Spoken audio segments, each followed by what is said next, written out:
apple core of gold here. So that's sealed there. You can just about see the edge of it here. And then once that's all done, the collar has been attached afterwards. So you've got a 3-part design. And obviously after we'd seen Nethererd and realised that was what was going on with it, we suddenly thought about the more famous Torcs that everyone talks about. So this is the Snettisham Great Torc and the Grotesque Torc. And sure enough, you can see here the pie crest ridge round here again, and here you can see the slight gap. Now this hadn't been recognised at all by the British Museum. They still to this day say that this is cast. It categorically isn't, 100%. We even convinced them to x-ray it, and yes, it's now been x-rayed and they agree with us. Now this is an x-ray of the Grotesque Torc here, this one, which is on public display in room 50 of the British Museum. And when you look closely at each terminal here, you can see exactly what we thought is going on. So you've got the apple core here with the torus around it. And you can see here this slight white, it's more white areas here and here. This is where the metal has, the core has been put over the torus and put together. So effectively, like here, you've got a double thickness of metal, which means that when it's x-rayed, it shows up as whiter, the denser the metal. So yes, another Torc. Now the interesting thing about the Grotesque is this is actually thought to be about 200 years earlier than the Snettisham Great Torc. And so what we think is happening is that they've got a technology that's potentially running for hundreds of years in gold working, and that the styles and the art will change, but the actual gold working technique doesn't. We also started looking at the surfaces of these Torcs to see what other evidence there was. So we started noticing that this is Nethererd, this is the Newark Torc, and this is the Great Torc. There's little hammer marks all over the terminals, and they're actually getting into places like down here where you're in a valley effectively. Now, if this had been cast, you wouldn't have been able to get a hammer into that once it was cast. It has to have been hammered before it was put together. So that was yet more evidence. And again, we started seeing dents. So this is one on the Great Torc. This is actually an area that had caved in completely on one of the Great Torc terminals, which they then put back out again. And again, more dents. Now the dents and holes suggest that the metal is very, very thin. Whereas if you're casting, you have to cast quite thick. It's very difficult to cast thin metal. We were also seeing these kind of stress over working cracks, like this one here on Nethererd, and there's one down here as well, where the gold has really been taken to the limits of its workability and it starts to crack now. We've actually got a piece of gold that we work with, and if it's not annealed, which Roll will be talking about later, it actually starts, the more you hammer it, what's the word for it? The metal itself starts flaking and coming apart. It doesn't want to stay together anymore. So that's what we're seeing here. We've got stress fractures. We also started looking at the decoration. And these are tiny, tiny little punch marks that are used to decorate the terminals. These roundels are only about 10 millimeters across. And we were seeing between Nethererd and Newark the same patterns. Now on something like the Great Torc and Sedgeford, as you can see, it's very regular, kind of 3 strokes one way, 3 strokes another way. Again here, these very, very regular pictures. But then once you get to Nethererd and Newark, it looked more random. As you can see here, this is Newark along the top and Nethererd at the bottom. But when we look closely, we were seeing the same designs. So we've got 2 strokes down, 2 across on Nethererd, the same on Newark. We've also got 2 and then 3 on Nethererd. And then on the collar of Newark here, so the piece that goes round the neck ring, and on the face of Nethererd, you can see this 5 pattern, like a little person almost. So 1, 2, 3, 4, 5 1, 2, 3, 4, 5. And again, we were seeing these same patterns again and again between the two. When it came to the roundels themselves, this became even more pronounced, because as you can see from the top right here, we've actually got similar patterns being completed in the same way. So 3 strokes across, then 1, 2, 3, 4, 1, 2, 3, 1, 2, 3, 4. Now these, as I say, are roundels this big. They're not noticeable. They're not something that you would worry about. And they are apparently random if you compare them to everything else, but they're not random. So what we believe is going on is that Newark and Nethererd were actually finished by the same person. So you've got the same tool creating these very, very similar patterns time and time again that you don't see on any other Torcs. The other interesting thing is this little roundel here. Whereas you can see the D on the bottom left illustration, as you can see, it's not quite as accurate as the rest of them, and this one as well, slightly, on this side. Now we do wonder if actually what we're looking at in D and possibly C is the hand of an apprentice, because this is so small, you could get away with saying to your apprentice, right, you've seen me do these two, now it's your go. And they haven't quite got it. There's a hesitancy of the stroke there. But of course, at a distance, that much isn't going to show up. We also compared the patterning of the designs on Newark and Nethererd. Now, Newark is actually 1.5 centimetres smaller than Nethererd, but when you blow them up to the same size, cut them in half and stick them together, as you can see, the design, the way it's laid out, follows the same kind of balanced pattern. So you've got the sweeping down stroke following through. You've got the swag here at the bottom is in exactly the same place proportionally. Remember, these are that much different size, but when they're blown up together. You've got the collar starting at a similar point. You've also got this kind of swag with dots on coming up to the same point on the center. Whoever made these two had the same feel for design. So this then becomes very interesting. This is, Nethererd deserved its own talk, so we photoshopped it and made it into a talk. But as you can see, Nethererd up here, Newark down here, if these are finished by the same hand, they have to be within 20, 30 years of being made of each other, which then becomes very, very interesting, because all the standard theories at the moment say that everything came from East Anglia and went north. Whereas what we're actually finding is that things seem to be in the north more and maybe gathered in East Anglia. So we also looked at the theory of casting straight onto the wires. And yes, there are some, but as you can see here, what Roland had originally thought about, it was always going to go wrong. It always did go wrong. So we've actually got here with faults in the cast, and you can see there's a bit missed off here. There's a hole here.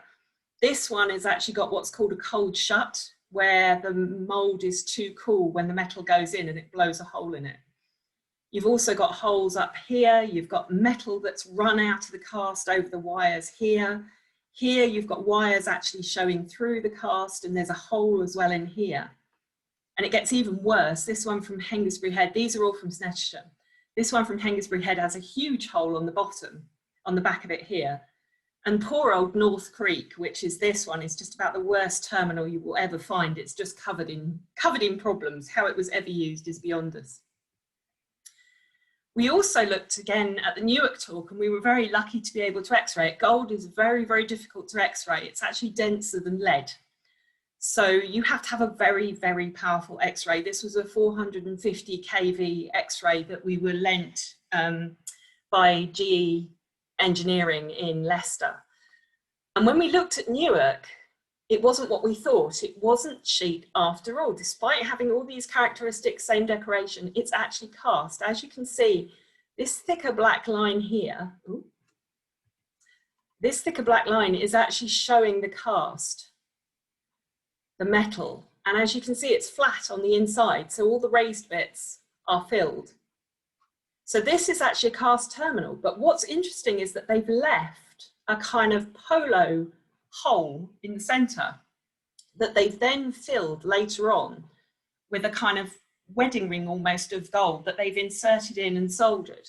Now we think this is to get over the problems that they were having with previous casts, in that this would allow, as the metal cooled, it would allow it to slightly expand and contract, which would mean it wouldn't crack. So this is very clever. It's not sheet gold, but it's a very, very clever technical use of casting. And also what they've done is they haven't actually cast this on, they've cast it separately and then they've attached it. And you can see this here because this is the neck ring coming through. And there's actually a slight gap here. And also the wires of the neck ring have been cut flat. Now you wouldn't do that if you were casting on, they would just feed into the cast above, but these have very definitely been finished. And also what they've actually done is the collar around here is hollow like that, if you imagine it in profile. And they have screwed the wires in to the collar, so they fit beautifully. We're not sure there's even any solder been used in this. It's been so cleverly done. Sedgeford, on the other hand, again, now this one looks superficially like Newark, but it's not. But this one, they have cast separately, but they've had a problem with it. As you can see, it's got a massive crack through the back, and the other terminal has exactly the same. And then they've had to put these gold rivets in here, which you can just about see on the front, to stabilize the crack. And Sedgeford, they didn't actually put in the central ring like they did for Newark, so it's not as competent a piece of gold work. So what does this all mean? This is what Ron and I spend a lot of our time looking like. Well, what we think is going on is this, because as we say, traditionally, everyone's assumed Torcs came from the south, the east, from East Anglia, exported north as gifts and trade, because it couldn't possibly be the north of England or Scotland was making these things. However, when you actually look at a map of where gold sources are and compare it to where the very well-made gold Torcs are, they're all to the north and west of this line. These are all nasty cast, not very good ones. Apart from Essendon, that's kind of, it's sheet work, but it's scrap gold. And there's that line again. Everything to the north and west where there is gold, they're making beautiful, beautiful high-end products. South and east where there isn't gold, they're not really sure what they're doing and they're casting. So what we now think is happening, that you've got a very, very skilled group of people in the north and west used to working with very, very good quality gold. They're also possibly working bronze sheet as well. Here's another Scottish hoard here, the Blair Drummond Sterling hoard, which is exquisite. It's absolutely beautiful. They know what they're doing with gold. They are creating incredible items. South and east, they don't have the gold. They've seen these Torcs and they're trying to reproduce them. So what they do is cast, which is what they know. They've been doing it for hundreds of years, making horse tack, various other things. But of course, it's much, much more difficult to create a hollow donut shape if you're casting it than if you're working in sheet. So every time they do it, it goes wrong. And we've got, I don't think we've actually found one cast Torc apart from the Newark terminals that were added afterwards that actually doesn't have a fault in it. Now Snettisham, which is this ridiculous site in East Anglia, which has 14 hoards, and there's at least 218 Torcs represented there. Some are complete, I think it's about 60 are complete, but the rest are parts. And it has formed the basis for everything we think about Iron Age gold. But what we think is going on is that it's basically a museum, because you've got Torcs 300 years old by the time they went in the ground, 200 years old, 100 years old, 50 years old. For whatever reason, they've brought them all together in East Anglia, all these different types, broken, not broken, and put them in the ground. But it doesn't represent what's going on in the rest of Britain at that time. So why would you work in sheet gold? What advantages does it give you? Well, for a start, more bang for your buck. So this is one of the Snettisham tubular Torcs and the Snettisham great Torc. Now, diameter-wise, they're about comparable, but if you look at the weights, the tubular Torc is only 110 grams, whereas the Snettisham great Torc is over 1,000 grams. If you saw these, if someone was wearing them, you wouldn't know any different. You wouldn't know that one had 1/10 the amount of gold in it. In fact, it's slightly more impressive and kind of makes a statement. So for 10 of those, you get one of those. This also works with the great Torc as well, though, because you've got the hollow donuts. You've also got each of these springs, as it were, is hollow, and then they are wound round a hollow space. So again, looks much, much bigger. Similar diameter to a Torc from Ipswich in Suffolk. The neck ring is much wider. The terminals are much, much bigger. But when you compare the weights, they're the same weight. So is this a way, when gold is at a premium perhaps, that the very good craftsmen are being able to provide something, because no one would ever pick it up. No one probably, you know, if you saw it, you just think, wow, look at that, that's enormous. So what we've been doing a lot is working with craftspeople. This is a team of people we work with. And some of you may know in the upper centre here, Michael Lloyd, who's actually based in Galloway. And he's worked with refined Scottish gold, and he worked on the sceptre for the Scottish Parliament. But yes, we're working with silversmiths, Graham Taylor, who's a potter, used to be a silversmith, lovely Hamish Bowie here, who's a great jeweller, various different people, and we get so many different ideas from these master craftspeople. This is Ford Hallam, who I'll be talking about in a second. And when you look through the craftsperson's eyes, you see different things. Now, these are from Snettisham, and they've always been assumed to be ritual gatherings of material, that each of these pieces of wire represents part of a Torc that has been taken apart, strung onto some kind of ring, almost perhaps family grouping, memorial grouping, who knows? It may be the case. However, when we showed these to Bob Davis, who's a friend of Roland's and a metal worker, he said, oh, that's like my scrap drawer, and immediately went away. And you can see here, he has one of these rings with various pieces of wire strung on in exactly the same way that these are. And this, for Bob, is an aid memoir of various wire twists he's done in the past. So if he ever has to do one again, he goes into his scrap drawer, has a look and says, ah, yeah, that's how I made that one. We've also been looking at how these were made, because it was originally thought that the sheet worked ones were repoussé, so they were worked from the inside and the relief was hammered out. However, we started seeing, this is the little Clevedon Torc, and again, this is Nethererd. We started seeing this odd kind of orange peely, mottly, very odd. You wouldn't expect to see this. And when you compare it to real repoussé, so we've got the Battersea Shield here and one of the Irish lunula, these are the fronts and this is the back. And as you can see, with repoussé, you get a very, very crisp imprint of what's going on the front. Same here. In fact, some of the time I'm having to think, which am I seeing, front or back? When we started talking to someone called Ford Hallam, who's trained in traditional Japanese metalworking, he said, ah, what you're looking at is uchidashi. What? So this is a Japanese technique which actually doesn't work from the back, apart from creating a kind of bowl to start off with. Everything then is done from the front, and you hammer downwards to create relief rather than pushing relief up. So this is an example with it. You start like that, turn it over, fill it with pitch, and then hammer down. And what you get on the inside, because of all of that hammering from the outside, is this orange peel effect, which we are seeing inside various of the Torc interiors.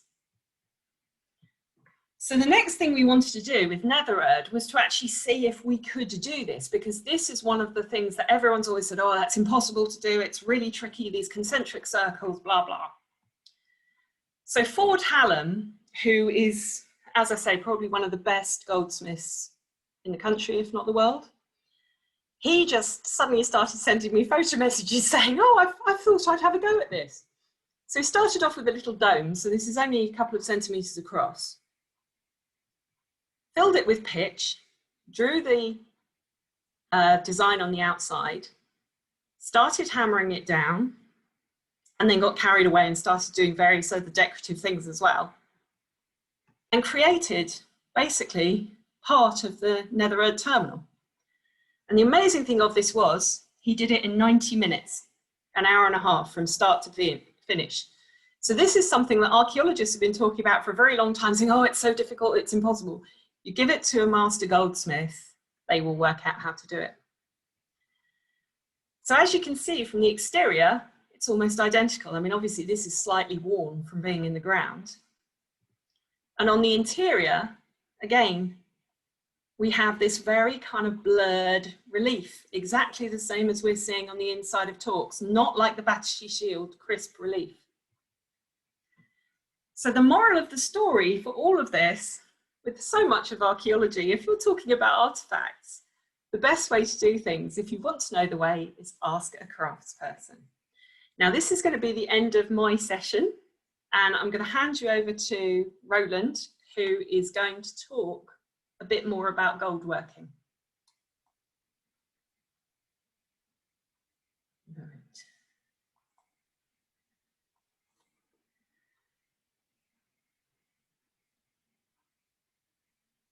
Is he there?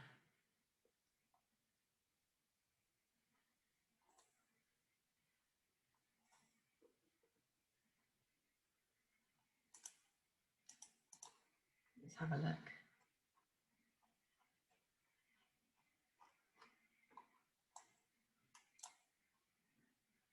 Is Roland still here?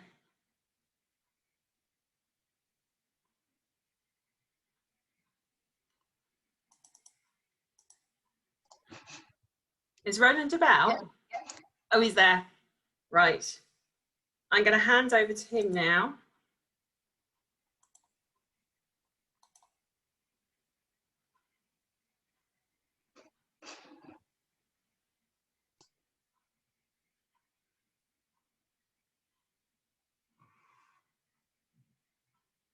Roll.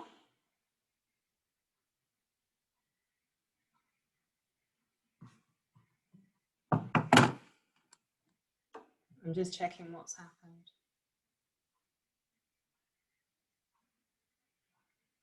I think he's having problems with his laptop, maybe.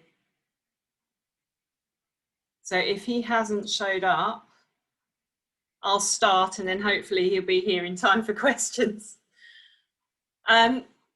Just to say, when lockdown started, we hadn't actually worked with gold. So we thought, let's go and buy some.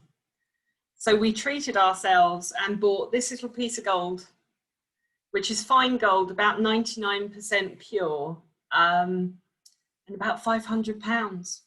But it's very difficult to actually talk about something, a material that you're using, if you haven't actually used it yourself.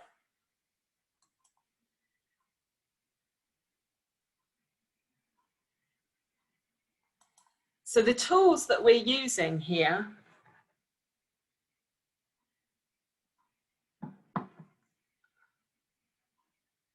I've got a message from Roland saying he can hear it and he's unmuted, but he can't talk.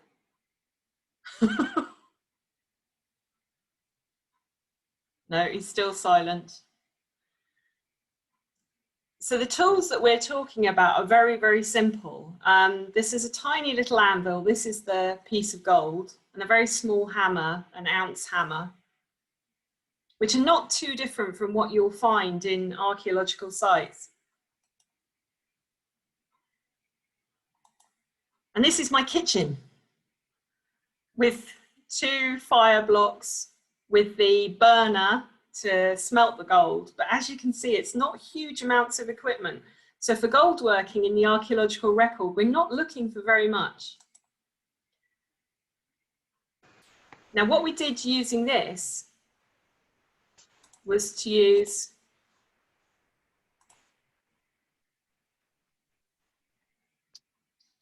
yeah, that's okay. Ah, he's there. Are we? You're there. Is that working now? It's working. Can everyone else hear? Thumbs up if you can hear. Yes, brilliant. Very strange. Apologies for that slight hitch in technical difficulties. Yes, what we can see there is obviously my large tall stump. It's a heroic piece of oak, which stands neatly. When you sit down, it's sort of convenient that it sits about my knee level in height when I'm sat down. So it's quite a convenient height. Now, I'm going to be working on the tinner's anvil, the larger one. But you can see that tiny little one at the top. That in itself, oddly enough, is quite all right to use if you're making small pieces of gold work. But essentially what I'm looking for when I'm working is that large piece of oak keeps it still. It stops it from vibrating or bouncing. And it's the same for even a blacksmith. That's the reason they have large anvils, and ultimately they sit on a large stump and are strapped down. There's just that dense weight so that you're not wasting your energy as you're actually physically hammering. But it gives you an idea anyway of the difference in sizes. So onto making a piece of wire, and we took that small pellet of 10 grams.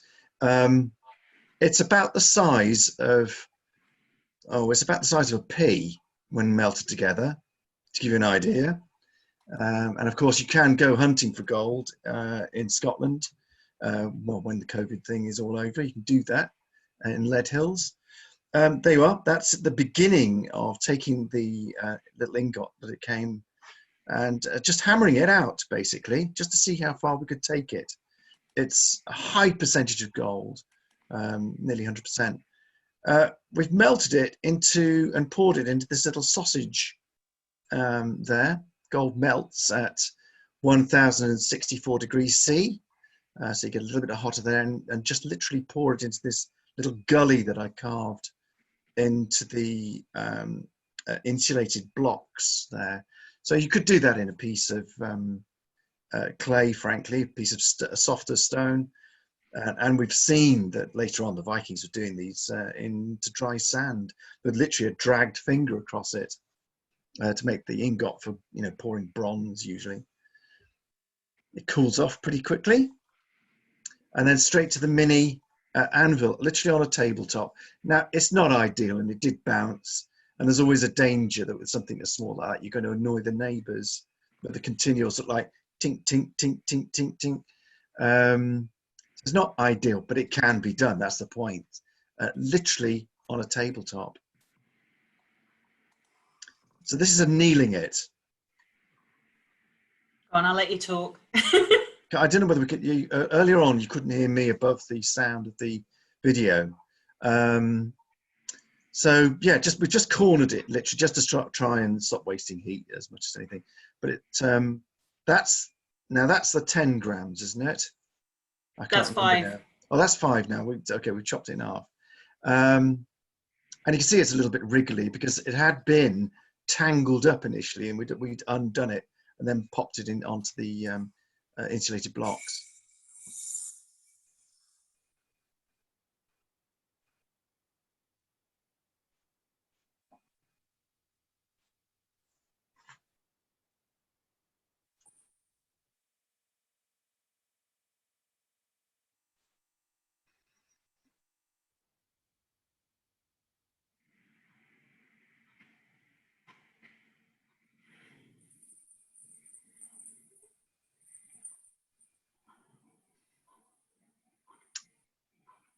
So we've taken, obviously, to a fairly bright color.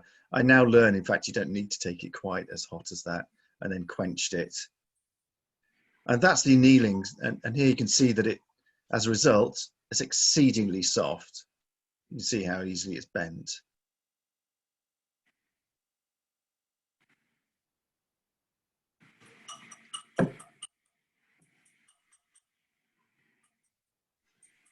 It's a very light hammer. And in fact, I'm stroking it rather than just striking it. You can see that this hammer's sliding along the surface of at the back of the anvil there. And I'm rotating it gently as I go along.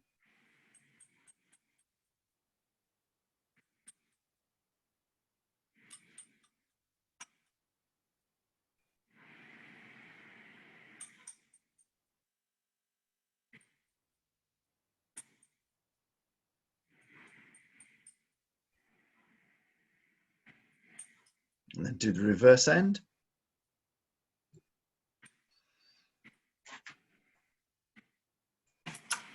And there's is what it looks like when it's been stretched out. That's about 5 inches or so. That's the whole 10-gram piece, that one, in that image. This was, it's the same thickness as the wires from the Snettisham Great Torque. And this took about an hour and a quarter to produce this length from an ingot.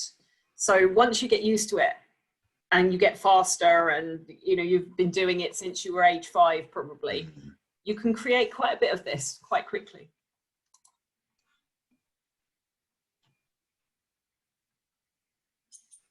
So take your 5 grams again.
There we are. You can see that it's now molten and dropped down and formed this little pellet inside the mold, which, interestingly enough, we hadn't appreciated this initially, but some of the very early Iron Age coinage is a very similar shape as this.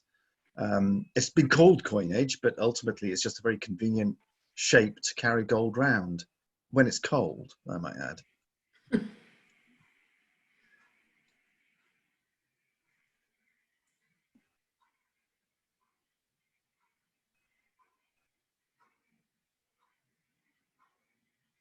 The wonderful thing about pure gold is that as it cools, it literally just is perfect gold. Yeah, the surface is exquisite and it reflects everything. You can just begin to see that the fact that you've got a reflection. I've whisked it out of the way to tip it out. But when you quench it, and it takes very little quenching. To prehistoric eyes, this must have been a wonderful material. It's still, it's impressive nowadays. What it must have been like 2,000 years ago to see that when you've got very little that is shiny. Yeah, you can literally see your face in it. And then, so I'm taking I think that's about 1/4 kilo hammer. It's what's convenient in your hand. It doesn't want to be sort of unnecessarily heavy.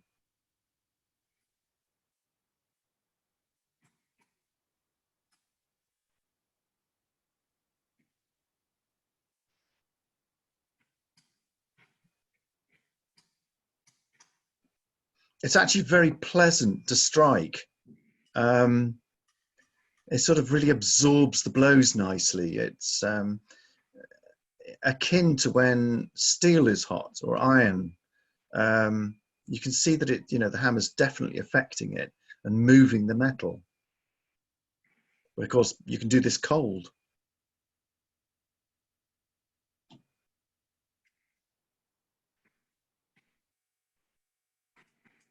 So the only thing I'm worrying about here is that it doesn't skip and disappear onto the floor somewhere. And you can imagine doing an Iron Age hut, having to scrabble about in the dirt with something small that you've just spat onto the floor by accident.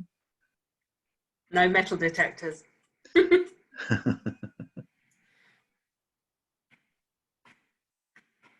you can see that it's stiffened up immensely. You know, I can't bend that, and it's only a few, you know, a couple of mil thick, 2 or 3 millimeters thick. So it needs annealing again.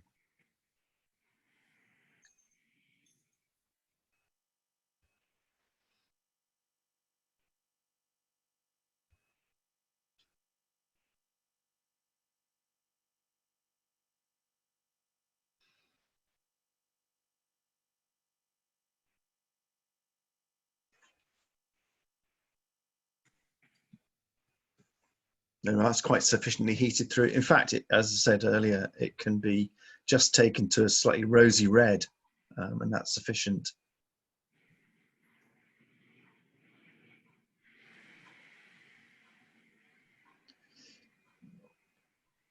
And now I can just about do the pirate trick with your gold, with your teeth, which I think would be actually very awful on your teeth, to be honest.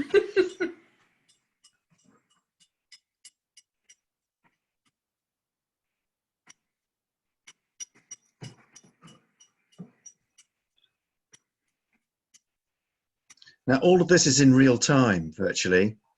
It doesn't take very long to convert the metal from one, you know, that little billet, that little pea-sized piece, into something like this. And each of the wires for the Great Torque is about 12 grams, so only a little bit bigger than this. And each of those sections for the gold torque terminals, you're not actually talking about huge amounts of gold being worked at any one time, because there's all these different little components. So this is the kind of amount people would be playing with. And it's also the sound. This is exactly what they would have appreciated.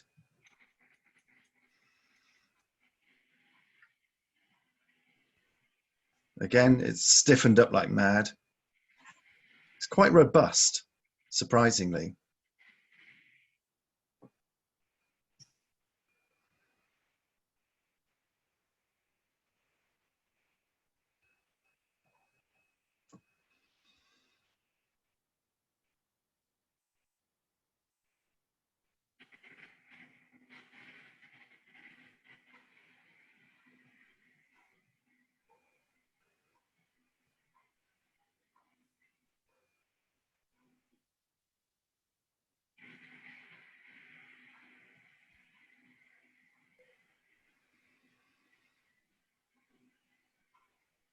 It wasn't bad for a guess. I was trying to get it down to a millimeter at the time. And you can see, there we are, the difference through it being annealed. And the tooling stiffens it up like mad, just like corrugated iron roofs. You know, every corrugation adds stiffness. And this is about the thickness of the Nethererd terminal and the Great Torque terminal. So these are quite strong artifacts, even though they're only 0.8 of a millimeter wall thickness.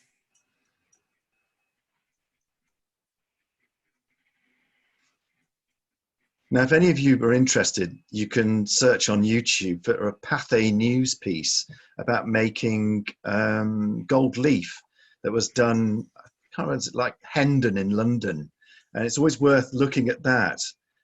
So spend 5 minutes watching them at a gold leaf production facility, say back in the mid-50s.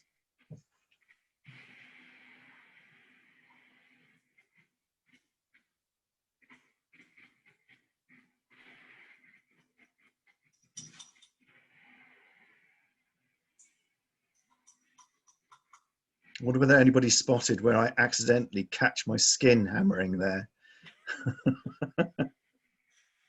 Didn't make any rude noises. No, no, no. 0.5 millimeter.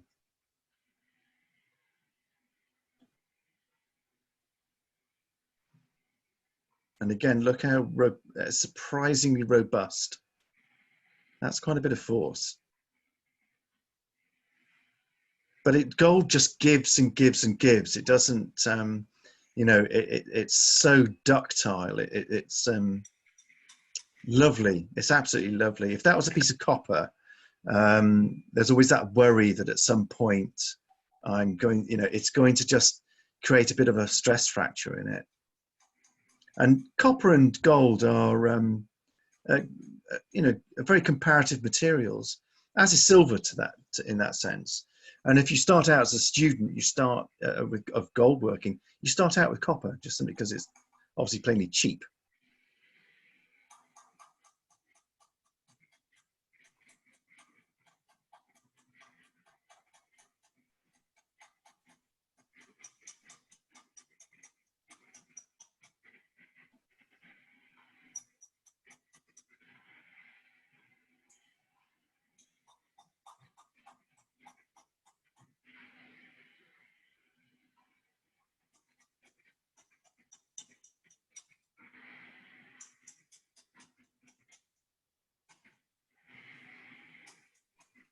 You'll also note that all the tool surfaces are very smooth and polished. So you don't just get a hammer that is any old hammer. It's always got a very polished head to it. Now I just realized that it needed zeroing on the micrometer there. There we go.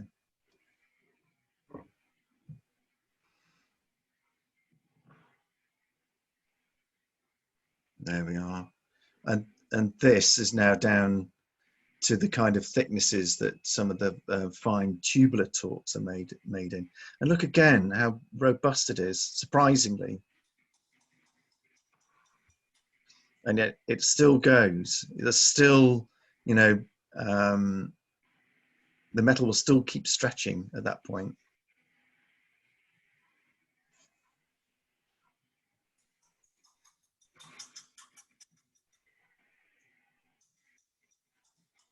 If you'd have just knocked it, it wouldn't have been easy to damage or dent. You'd have had to have used some force.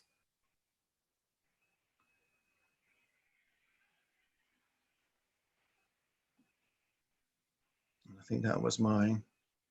Where are we? There we are. 1/10 of a millimeter in thickness. Wafer thin. Which is the same as those tubular Torcs I was showing earlier. They really are absolutely tiny. So I think that's about us done. Thank you, everybody.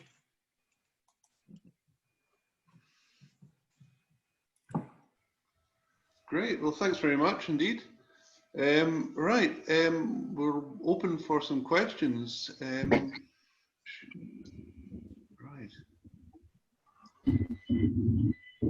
Well, I suppose I could start by initially asking if there was evidence of them using alloys of gold rather than just pure gold, or is that Yes.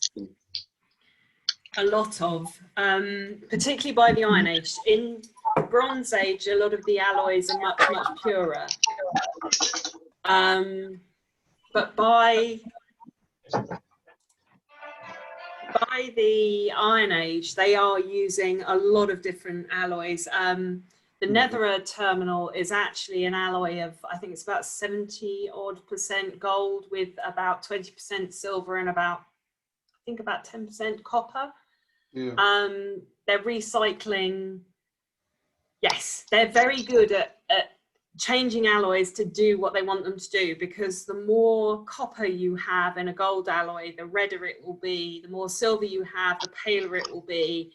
They do seem to be manipulating alloys to make different colors, and also depending on what they're using it for.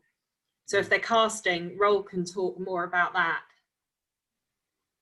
Can't see him, Lisa.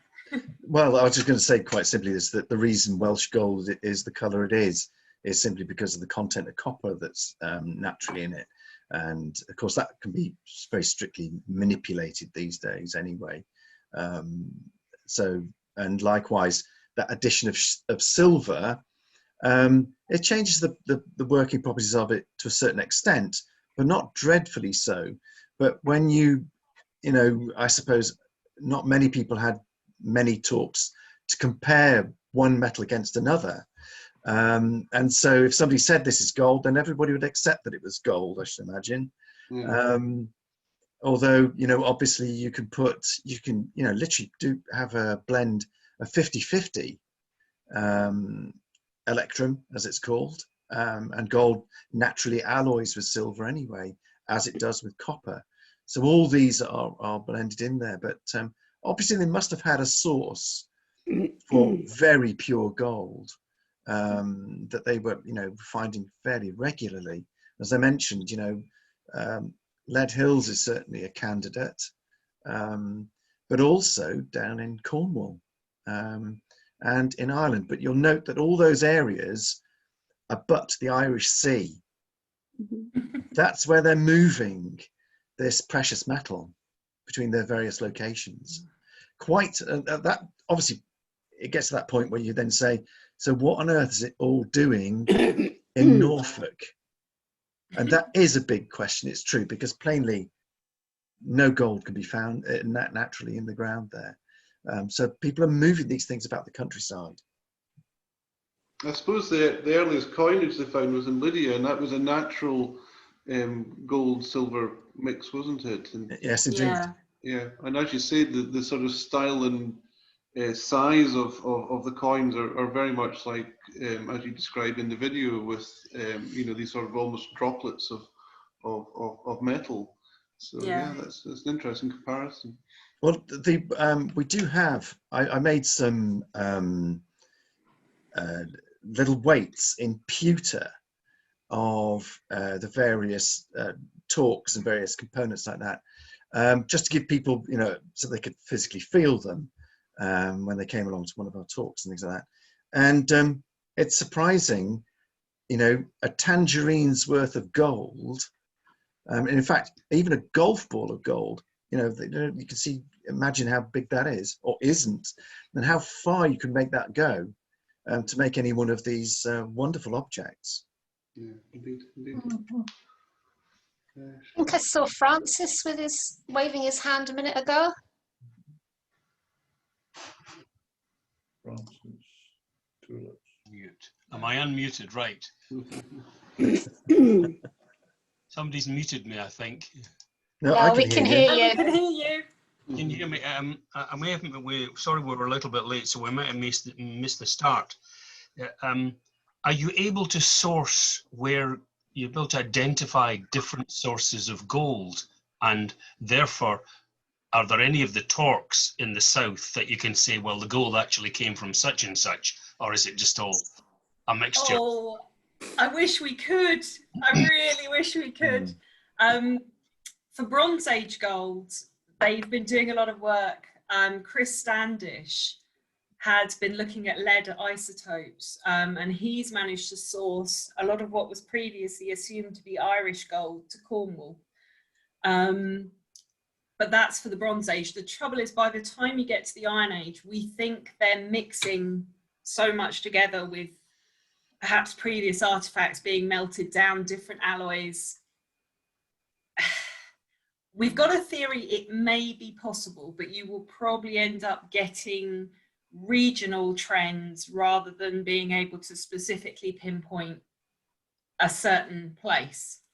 But yes, I would love to know, because it would finally put to rest where these things are coming from. We think we've got a pretty good picture on it, but we haven't got that final piece of proof. All gold, obviously, when it comes to of objects, I might add, when it's been excavated or by metal detectors or archaeologists, eventually gets XRF'd, which is a handheld tool. It's X-ray, yes, X-ray fluorescence, isn't it? And it's it basically is like a handheld ray gun, about the size of a domestic drill, electric drill. And it bombards the surface, and from the backscatter, there's a little readout, and it gives you percentages of what metals are in there. And this is indeed how they, in part, go about the valuation process. It's part of that. But there are limitations to it. And I think that ultimately, if you go deep enough into the alloys that you've got in your hand, I think there will be trace alloys of peculiar stuff like, and I'm making this up now for the moment because I don't have any notes in front of me, like iridium or something like that, which I think might give the game away as to where it originally was sourced. It's just that everybody's concentrated ultimately on the gold, the bullion value of these things, and haven't looked an awful lot closer because they've never had to question it too much because they were always going by art style, period, and things like that. It's another thing. It is quite, because obviously we are talking about items that are incredibly valuable. So getting access to them, having them looked at by the same machine, which would be necessary, otherwise you've got various different compatibility problems. You'd be having to cart the machine all over the country, and maybe, yeah, it could be possible. It's a big research project though. It's one we'd love someone to work out where this stuff came from. Yes. Anybody else? Jeremy and Jeanette. Can you hear me? Yes, I can hear you. Thinking about Snettisham, Yes. back 2,000-3,000 years ago, this was an extremely inaccessible place, certainly to reach by land, because it was surrounded almost entirely by the fens, which were undrained and therefore virtually impossible to cross. So my question is it possible that the gold hoard that was found there arrived by sea rather than by land from further north, as you perhaps suggested might be the case earlier on in your talk? It's possible. I don't think so. The types of Torcs we have in this country are very, very insular. We don't see them on the continent. We do see tubular Torcs, but things like the Great Torc, these Taurus Torcs just don't occur. So there does seem to be something very uniquely of these islands. I won't say Britain, Scotland or whatever, but of these islands at whatever point there were. Obviously, there's very odd things going on in East Anglia. They do like hoarding things. Yeah, exactly. Down there. It's kind of I've always seen it as the Imelda Marcos of the island Torcs, that they are collecting all of these things together. Why they go in the ground, who knows? The other really interesting thing about Snettisham is that you've got Torcs, like the grotesque Torc, that have been around at least a couple of 100 years, been very carefully looked after, and then suddenly they put them all in the ground. In what we think, we differ in our opinions from the British Museum. Their book is coming out on Snettisham later on this year. We think most of the 14 hoards went into the ground at the same time because we think we've got various connections with material that's found with one hoard and then another and another. But why they look after these Torcs above ground for so long and then suddenly put them all in the ground together. And in that corner of the country. And in that corner of the country.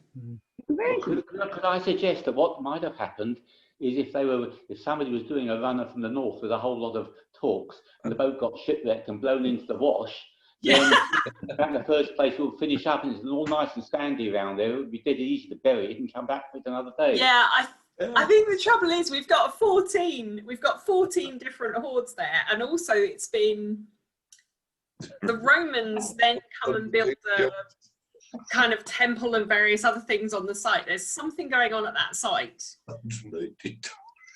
The thing that's kind of I've wondered about is if this is some kind of big offering in a time of crisis. That all of these different peoples with their different Torcs, they all came to East Anglia and they all put them in the ground. We're not trying to say too much, of course. Not suggesting too much. Obviously, East Anglia, late Iron Age, there's something going on with a certain red-haired woman I don't know. It doesn't, the dates don't quite match, but I think there's something going on in East Anglia about the incoming of the Romans, the last of Iron Age society, the last of the skilled metal workers of the Iron Age. Because Torcs, by the time Snettisham goes in the ground, the grotesque Torc is a couple of 100 years old. We think that the Great Torc and Nethererd and things like that are also quite old by that point. The Torcs that we're seeing in East Anglia are grotty. They're not good. They're not competent. Gold is running out. They're using baser alloys. The skill is not there. It's almost like Snettisham is the last hurrah or the final cry of the Iron Age. That's the kind of... that is where we are, where we are at with it, because whilst everybody gets very obsessed on the gold, and we have done ever since we found the metal, we're always obsessed about the gold. When you look at when you begin to look at all of the other metals in those hoards, yes, silver's creeping in, plainly there's electrum and various aspects like that, but equally there are bronze Torcs in there as well, and not just bronze ones, but there are gilded bronze ones, and that requires mercury. And mercury doesn't occur in this country. It comes from Spain. That the British Museum have identified the gilded ones. And you can find them if you search on the British Museum catalogue under Snettisham. You'll find, if you search on the gilded Torcs, there's various ones marked as gilded there. But yes, and obviously gilding, silver, those are all very late technologies. They're not early. So you've got this kind of, I always think of it, any of you who know the Pitt Rivers Museum, it feels like that someone has gone to all of these different places, collected up all these items that happen to be Torcs and put them in the one place. So if you go to the Pitt Rivers Museum, you'll find 300 keys, Yeah, no, I suppose, you know, the sort of cultural retreat, an example of that would be the Druidic grouping heading for Anglesey, with the Romans pressing them, because you mentioned the Boudica rebellion in a way, but in fact the Roman troops were over in Wales trying to basically finish off that Druidic culture. Yeah, and also of course don't forget the Boudican revolt didn't happen in isolation. There'd been, the Iceni had also been causing trouble, I think in about 45 AD. You know, it didn't just suddenly flare up. There's been a lot of... They'd had a revolt already, hadn't they? Yeah, and there's a lot of to and fro negotiation, and people aren't happy, and who knows what things are going on around that period. Yeah, we need some really good dates. That's the critical bit. How are we doing? Any more questions, Siobhan? Have you seen anything? Don't think I can see anybody else. Wave again if I've missed you. Oh, David Rose, maybe?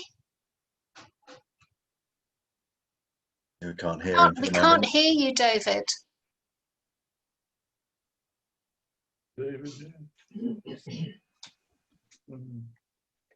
You're not muted, so we should be able to hear you. Would you be able to type your question into the chat?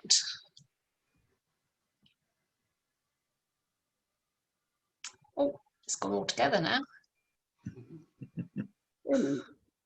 Oh, it might be a connection failed. Right, I'm not seeing anybody else.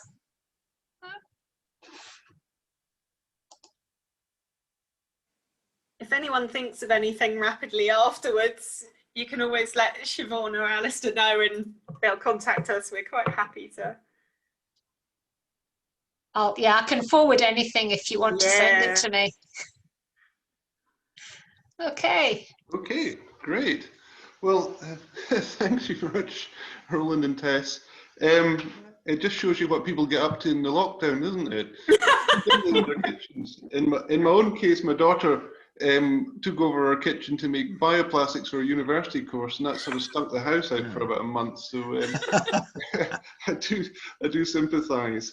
And it's also curious to see such a north-south divide almost, with a beautifully sort of sectioned line as to where the gold really is and where it isn't. I must admit, I found this utterly fascinating, and the extraordinary length and depth of research and investigation the pair of you got up to is just mind-boggling. I rather like the fact that we've got something so golden at Christmas as well. It gives a bit of a start for the time of year.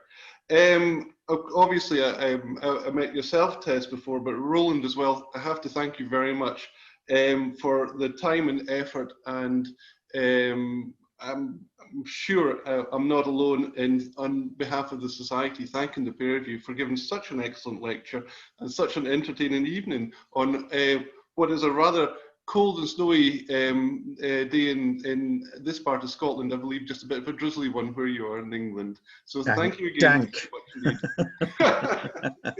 And well, thanks again. Most appreciated. Thanks for all your time and efforts. Thanks for. Well, thank you. It's been lovely. Thank you for inviting us. Thank you. Yes, indeed. Great.